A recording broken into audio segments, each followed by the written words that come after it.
nipete boa wangana Zambe ya luna sanya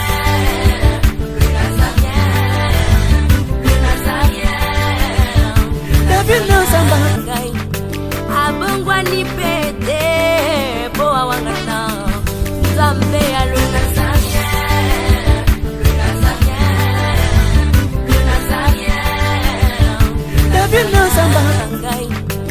Abungwa nipete boa wangana Zambe ya luna sanya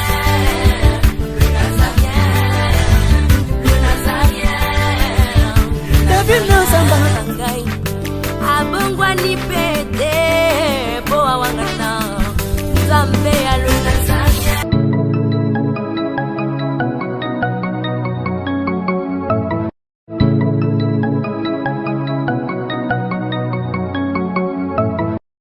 Naolia bakiti na ba mesa. Atanya ukondoko. Namona yo. Achayo na mwamba. La minito na kata bena katikata saga fufu. Oui, allô est-ce que tu bonjour. Boni. Et le côté et puis qu'il y a mon bureau à travailler tes micros. Donc dès que ça on a eu galère na niveau 0. Tout ça là boy. Ngai naza na mbongo vraiment mingi te. Mais nazo tchela bino moi mukio naza nango na agence moko boy Nazareta. Sarita qui dit sérieux. Oh.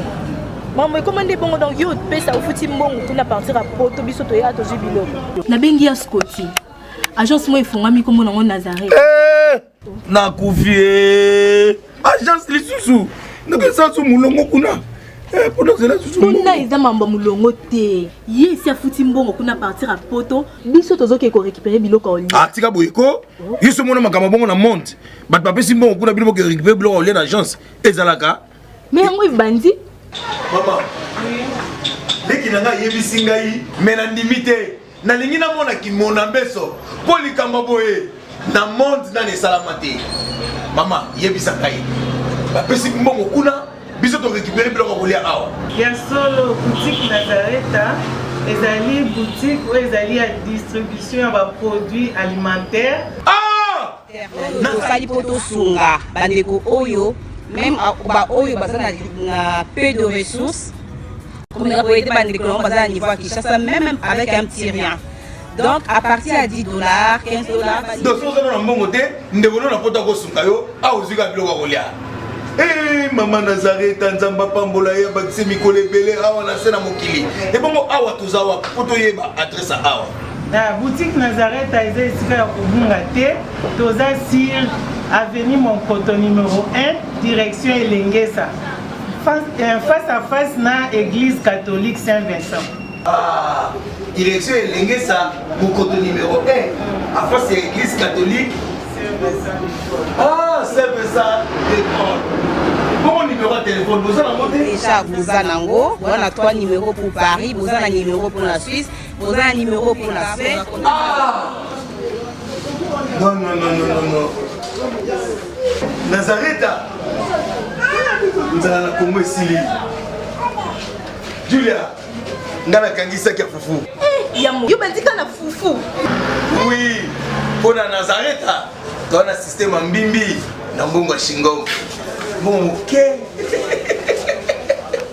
Vous allez Silio. Sarita qui dit sérieux.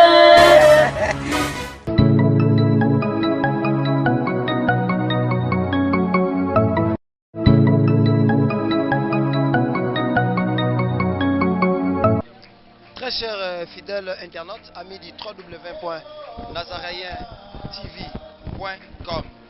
Nous allons sur le deuxième journée, dans 17e rue, dans siège il y a ministère chrétien et combat spirituel qui était salué par Papa et Maman Olangi, je dirais les couples. Les autres Awa, vous verrez que depuis hier, Tomema qui déjà Ebembe, Ezali déjà Awa, et Lali Awa. Depuis le matin, les Nazaréens à Tindi qui sur terrain, nous sommes là. Dans un côté, les Nazaréens, nous sommes vraiment sur terrain pour nous couper Sabino information. Alors aujourd'hui, le programme se présente comme suite. Déjà, Babandi, ils ont juste dépôt à fleurs. Il y a des délégations Bana Canada, bana batoto ya Dar es Salaam, batoto ya Dar es Salaam, bandeko ya nani ya Inde, bandeko ya Chine, bandeko ya Pakistan, bandeko ya Belgique, State Texas, bandeko ya Montréal, bandeko ya Québec, bandeko ya Toronto, boza partout vraiment dans le monde, encore moins ici au Congo, bandeko bana betu bambujimai, batoto yetu ya Lubumbashi, bato ya Kananga, bato ya Chikapa, bato ya Ilebo, bato ya province nyonso baza awa. Aujourd'hui c'est leur tour. Ils vont, n'est-ce pas, déposer ba gerbe de fleurs na bango. Binomoko Bokolanda, vous verrez vraiment comment marabango ezo leka bien. Un peu kosomi kinya makanisi na moko pe ba misusu moi partage expérience ko sala moi bien.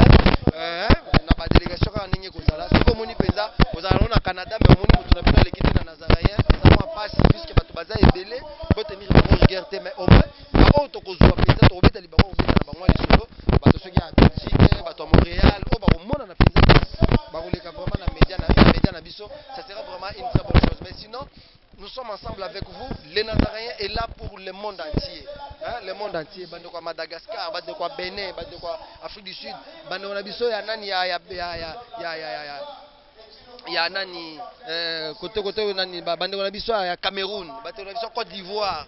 Donc vous tous, en tout cas, restez branchés sur les Nazariens. Et l'opération continue. Déjà le culte ici est bandit. L'opération va commencer déjà bientôt. Bourgogne na wana bilili. Donc, déjà merci na bandeko nyonso ninyo bozawana. Nous vous souhaitons encore nos très chères condoléances.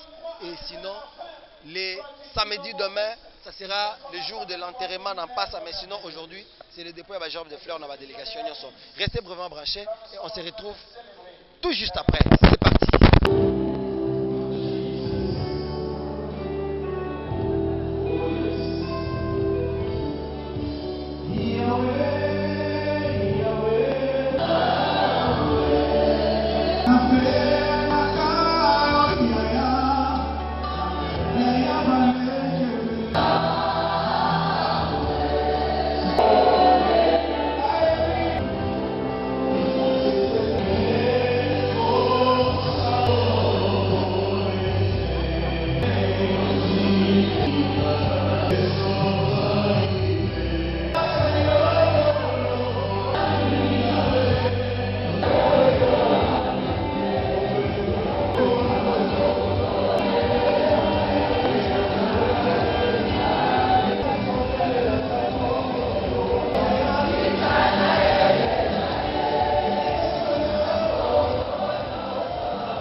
Très chers fidèles internautes, toza awa na CFMC, na temple ya ministère chrétien combat spirituel.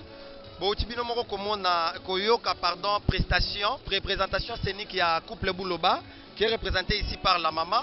Malheureusement papa n'est plus, n'est pas là avec nous aujourd'hui. Maman te pèse shalom. Shalom. Maman Boni.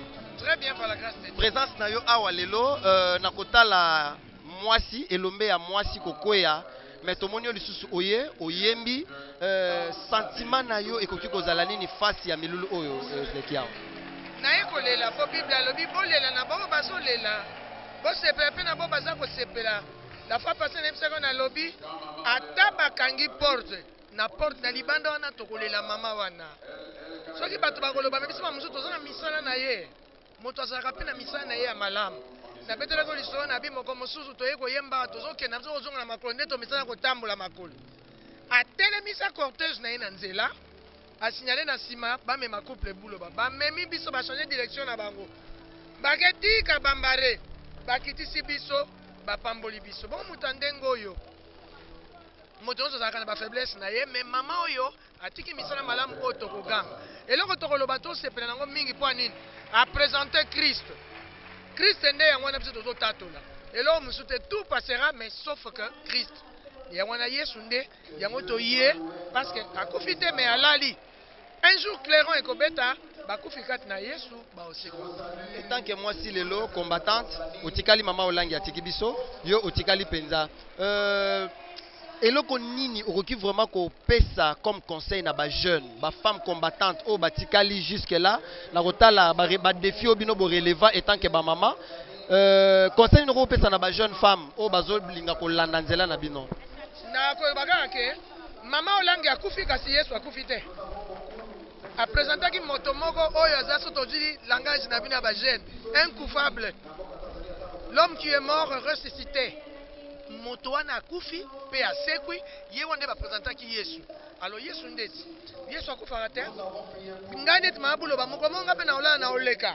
mais Yesu onga akosalela akolekaka te il vit éternellement ole bato batalela nga batalela Yesu nde likonzi koleka nyonso po soko moto tie elike pa moto moko moto na kolongwa yo suki mais soko tie elike pa na Yesu asukaka te aza sans limite mais akobimisa ba innovation oyo epo yali caché limite mama olangi comité ça veut dire que Yesu akotinda ba mosusu po ba achever mosala wana jusqu'à la fin c'est pourquoi phrase na ye ya suka lobaki tout est accompli ça veut dire que atanga na leki sima nanga musu akoya akosala makambo ngai na koleka kosala po musala ya Nzambe ezwa échec te mais est marché de gloire en gloire de victoire en victoire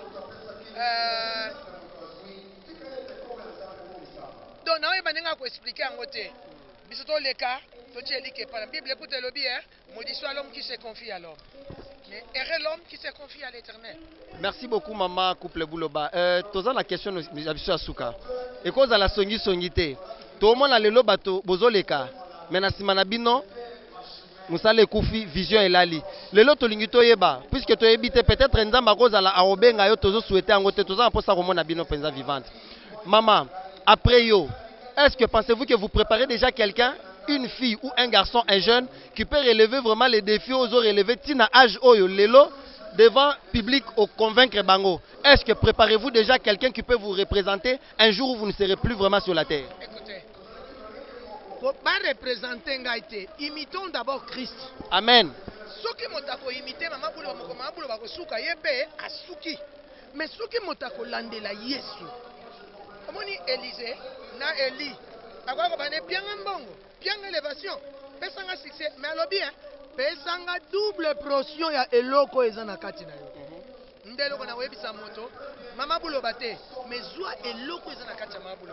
C'est que Timothée no aza déjà. Donc oyo aza sima na nga na représenter ka Yesu bato nyonso quelle que soit qualité Yesu kaka nga na préparer moto kana bana na hotel c'est Yesu ka ndenga pe na landaki yo pe ka soko landi masolo kale C'est que produit no aza déjà au préparé produit na nga o aluka penza ko koma suzi ya ma couple Buloba tala ye pesa e conseil na suzi te mais nga na lingi bato nyonso batombola Yesu koleka na nga makambo nga na salaki te bango basani basalango parce que nga besoin le tali na 7 oyeba ke na le 27 17 mois na sala 60 ans na kolia combien des années à carrière musicale?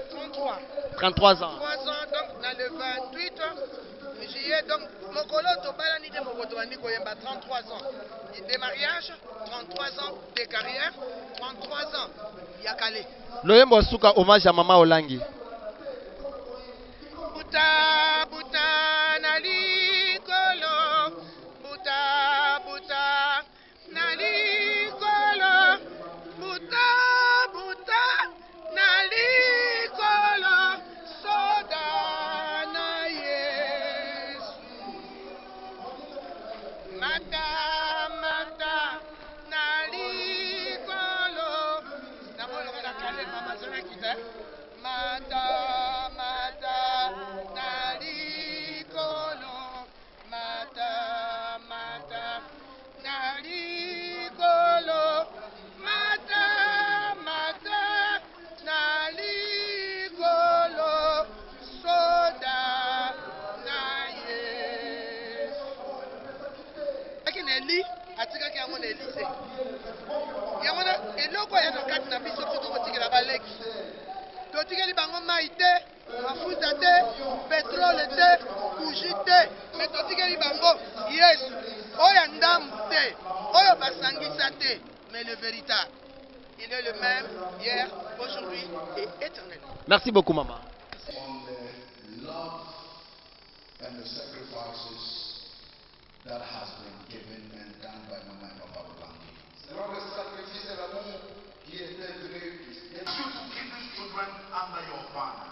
Nous voulons que tu puisses garder ces enfants. That we will not hear any evil reports. Nous ne voulons pas écouter mon frère, d'accord. Let your goodness cover them. Let your grace in everything they do. Qu'il puisse exceller dans toutes choses qu'ils vont faire. We give you glory.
na koli na ye mpo namoni grandeur nayebi grandeur ya nzambe oyo ya komba ya papa et mama aza nzambe moko ya solo vraiment nyonso tolukaka ngai liboso avana banda nzambe oyo ser na ngai azali kosambela na bango na komba alobi na ngai nde naza boye nzambe makambo alobeli nga bia nzambe alobaka nini vraiment biso tozalaki na benjira mabe mpo na mama me mokolo nakenda namona mpenza molimo mosantu ntango mosali azoteya moto na moto azwa conscience na ndenge nini bible elobi ntango esengo tosepela ntango malheur to réfléchir baza basali ya nzambe biso oyo so tokomi lelo boye eza likolo ya mateya oyo ya nzambe ya papa mpe mama olangi tobalana na sala bamvula ebele na botaki te tozalaki stérilité à deux côtés nazali servante de Dieu naza veuve ya mosala ya nzambe moko songolo na communauté moko songolo basala nzambe ebele basoutenaki biso na baprière mais eza na basali mosali moko oyo alandelaka biso basekizami na kibila après cela na ya prière mpe baformation mpe baintercession oyo nyonso tozwi awa na nzambe olangi tozikoti profondeur nzambe wana ye kopesanga bana j'ai 4 fois avec des coco likolo ya nzambe oyo alors ngai liwa ya papa na mama eza pasi parce to perdre papa na mama mais ngai nazwi na nzela ya nzambe oyo na ministère oyo lokola formation parce que ngai nabengaka combat spirituel ezali université ya intercession tozwi baformation toyebaki kolata te tona mpola mama na papa toyebi kolata tozalaki basi moko inutile tokomi utile mpo na nzambe papa mpe mama olangi en tout cas mpo na nzambe oyo tozali mpenza nayebi te tozokumisa ye mpo na kufa na papa ya mama tozokumisa kaka nzambe parce que baza na kimia tika te nzambe alola akumisama na ye mpona oyo bango basaleli ye na se na ntango oyo po ete ngai natalaka stérilité profondeur nazalaka nango nabota batrompe te likolo ya nzambe papa na mama olangi ngai naboti bana mpe nakomi na bakoko na age na nga alors nzambe na bango atika biso te tokokabwanaka te biso mpe tokotikaka komba spiritualité ata bato balobi bozwa filme tala bato nyonso toyo tala biso ndenge toyaki te tozongala mpo na nzambe wana azwa ne lokumu aza nzambe makoki. Nous témoignons, nous confessons que ceux qui veulent voir la chute de cette famille vont prevail against it. Et que les forces de Jésus ne vont jamais prevail. This is your work. Ça c'est ton œuvre. It will continue. Ton œuvre va continuer. These children are safe. Les enfants sont en sécurité. Because you are in control. Parce que tu es au contrôle. Thank you for their lives. Nous te bénissons pour their marriages, their education. And say a big amen. Amen plus fort. Maman. And you will transfer it upon these children. Ma prière est que premièrement, tu vas transférer l'esprit qui était sur papa et maman, et tu vas mettre ça sur tes enfants. The spirit of love. L'esprit d'amour. That's depicted by papa and mama Olandi. L'esprit qui a été montré par papa et maman Olandi. That spirit and put it on these children. Transférer cet esprit sur ces enfants. The spirit to love and care for people. L'esprit de prendre soin des hommes. To preach and to teach the word of God. Prêcher et de heal and to deliver. La puissance de guérir et de délivrer. As we release that power, we release the anointing. We release the anointing of the Holy Ghost. Prophet and prophetess shall arise out of these children. In the name of Jesus. Receive wisdom. Receive wisdom. Receive understanding. Receive power. Receive grace. In the name of Jesus. Jesus' mighty name.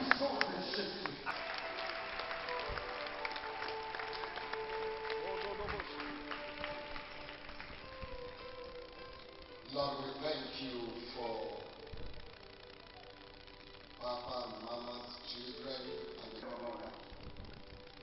Thank you especially for the first seed of Papa Alain Olandi. Nous te bénissons plus précisément pour la première sémence de Papa et Maman Olandi, Alain Olandi. We stand here today as ministers of the gospel. Nous te déposons votre main because he becomes the head of this family. Parce qu'il est maintenant le head de sa famille. We pray for wisdom upon him. Wisdom that the Father displays. La sagesse que le Père a démontrée. Even beyond the Father. What happened to Elijah? He demanded for double portion. Quand Élisée a vu, c'est de prendre soin de cette famille biologique. In the mighty name of Jesus. Au nom puissant de Jésus-Christ. We pray for every child. Nous prions pour tous les enfants. We pray for kids. Dieu vous a connu depuis que vous étiez dans le sein de votre mère. This call is on you. It's en train de prier une fumée puissante. It was so much. C'était tellement beaucoup. Et j'ai vu comment cette fumée était en train de partir. Et maintenant j'ai vu ce feu puissant. And the Lord said to me, et le Seigneur m'a dit, it is this fire that is producing the smoke.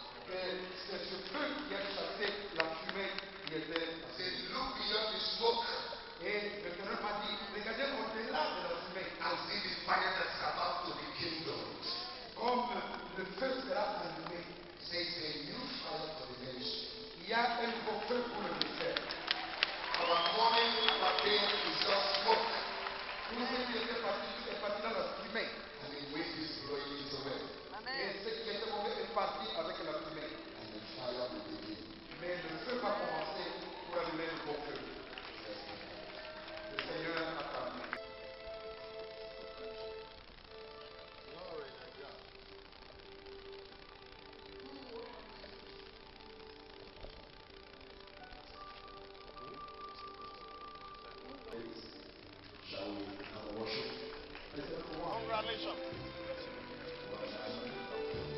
translation for the new fire. All of you see that second prayer. Amen. You may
Hallelujah. Lord, I speak thy words.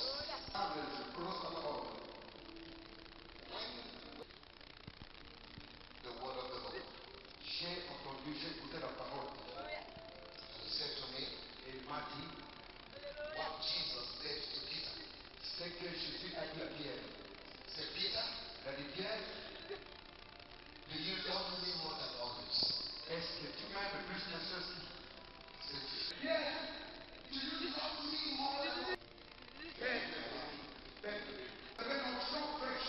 For the next level of the ministry. To finish the sheep.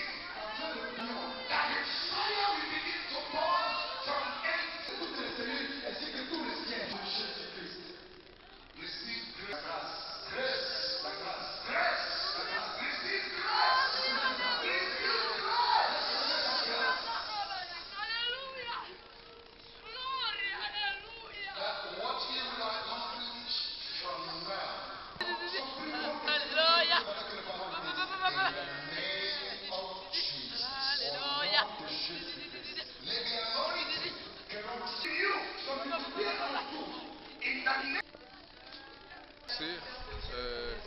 ezali événement monene ya mawa mpona République démocratique du Congo, église chrétienne et République démocratique du Congo seulement te ezala Afrique ezala monde na liwa directement ya papa d'abord mama lisusu aye kokufa signe boza komona bato bazali maye mingi mpona compassion na kati na église ya ministère ya combat spirituel ezali nde mosala papa na mama olangi basali bango batransmettre biso foi moko na kati na biso aza na kati na esika aza na témoignage ya papa na mama olangi. Imagine multitude ya bato kuuta na Brazza, na Angola, na Kenya, n'importe où, Europe, Amérique, Asie, tout ça intérieur ya République démocratique du Congo ezali nde signe oyo ya bolingo ya mosala monene oyo papa na mama olangi basali yango na bato baye nde kotémoigner bango amour wana mawa wana pasi wana bino bolanaki mama moko mama alobi te mama luselango asekwi c'est tout à fait normal ezalaki le kate parce bato baza kozela te na liwana tellement asali makambo malamu mingi na kati na ministère na kati na république na epai na kobungisa bato mingi mitema ezalaki te ezalaki foi bato lokola ndenge ezalaki na Tabita na Dorcas oyo na misala asalaki bato bakaniseli yango namonaki ba gouvernement atelemaki ndenge wana mais ezali volonté ya Nzambe apesaki bango mission bakokisi mission na kati na République démocratique Congo mpe na mokili mobimba bakei komo ya Nzambe ekumama.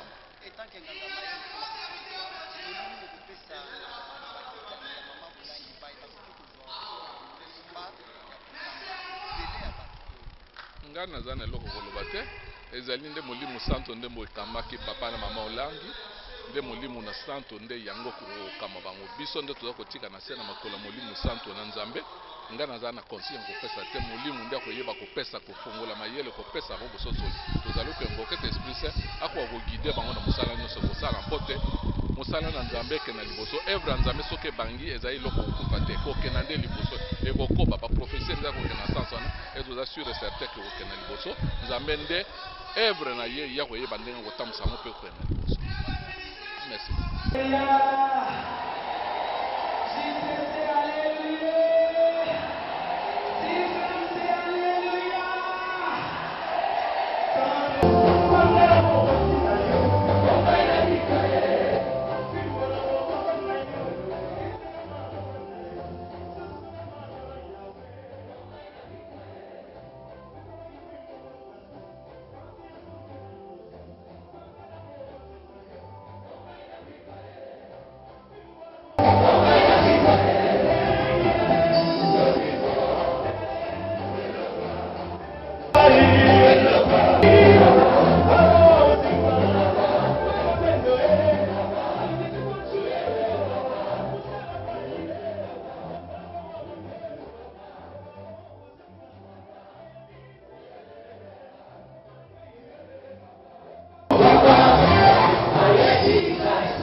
naolia bakiti na bamesa atanya ukondoko namona yo nacha yo na mwamba na minito na kata pena katikati ya saki ya fufu. Oui, allô, est-ce que tu bonjour? Boni. Et le côté, et puis qu'il y a mon bureau, on travaille tes micros. Donc, dès que tu as un galère, on a niveau 0. Tout ça là, boy. Moi, il y a un bon vraiment mingité. Mais nazo tchela bino moi mkio naza nango na agence moko boye Nazareta. Caritas c'est du sérieux. Oh. Maman, comment on dit bon donc yo pesa au futi mbongo kuna partir à poto biso to ya to jubilo. Na bengi ya Scotty. Agence moi ifungami comme nango Nazareta. Na kufie. Agence lisusu. Ndeke sansu mulongo kuna. Kuna eza mambo mulongo te. Ye si afuti mbongo kuna partir à poto biso tozoke ko récupérer biloko oli. Atika boyeko. Yeso mona makamba bongo na monte. Bat papesi mbongo kuna biloko récupérer biloko oli na agence ezalaka. Mais yango bandi. Maman. Deki nanga yebisi ngai mena ndimite. Na lingi na mona kimona mbeso. Poli kamba boye na monde na ne salamate. Mama yebisa ngai. Bapesi mbongo kuna biso to récupérer biloko kolia awa. Ya solo boutique Nazareta ezali boutique où ezali ya distribution ya ba produits alimentaires. Tosali poto sunga bandeko oyo même ba oyo bazana na peu de ressources comme la boîte bandeko on bazana niveau à Kinshasa même avec un petit rien. Donc à partir à $10, $15. Donc si on a un bon côté, ndeko na poto ko sunga yo a ozuka biloko kolia. Eh maman Nazareta nzamba pambola ya bakise mikole belé awa na sena mokili. Et bongo awa tozawa poto yeba adresse awa. La boutique Nazareta est ici à Kubungate, toza sur avenue Monkoto numéro 1, direction Elengesa. Face à face na église catholique Saint-Vincent. Ah, direction Elengesa, Monkoto numéro 1, à face à l'église catholique Ah, Saint-Vincent d'école. Bon numéro de téléphone, vous avez monté déjà vous avez nango, on a 3 numéros pour Paris, vous avez un numéro pour la Suisse, vous avez un numéro pour la Suède. Ah non. Nazareta. Nous allons la Congo Sili. Julia, nous allons kangisa kia fufu. Eh, ya modé, yo bandika na fufu. Oui, pour la Nazareta, tu as un système en bimbi, na mbongo shingo. Bon, ok. Vous allez Silio. Ça c'est du sérieux.